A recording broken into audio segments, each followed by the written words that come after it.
नमस्कार, मी नितीन भोजराज राणे फैजपूर येथे राहतो. फैजपूर तालुका यावल जिल्हा जळगाव. बरं, आपल्याला राज्यात ज्वारी उत्पादनामध्ये प्रथम क्रमांक मिळालेला आहे. इथपर्यंत मजल कशी मारली, आपण काय सांगाल? मी ज्वारीचं उत्पादन समजा आपण घेतो. आपण पूर्वी पारंपरिक बैलजोडीने करत होतो, परंतु आता ट्रॅक्टरने पेरणी केली यावर्षी.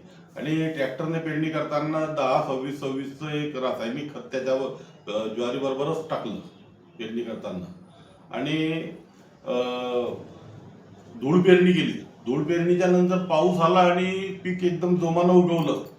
त्याच्यानंतर मशागती केल्या, कोळपण्या, माती लावणे, हे असे प्रकार केले आणि पीक एकदम चांगलं आलं. पूर्वी काय झालं होतं की याच्या आधीचा जो हंगाम मी घेतला होता, त्या हंगामात मी जीवामृतचा भरपूर वापर त्या शेतात केलेला असल्यामुळे ज्वारीला टाकता नाही आलं जीवामृत. कारण ज्वारीचा पावसाच्या पाण्यावरच घेता येते समजा. पण आधी मी ड्रिपद्वारे त्याच्यात खूप जीवामृतचा वापर केलेला होता. त्याचा मला खूप फायदा झाला. आणि त्याच्यामुळे आपण इथपर्यंत मजल त्याच्यामुळे ज्वारीची क्वालिटी अतिशय उत्तम होती. आणि त्याचं जे वरचं कणूस होतं ते बी खूप लांब होतं एकदम. त्याच्यामुळे क्वालिटी एकदम बेस्ट होती.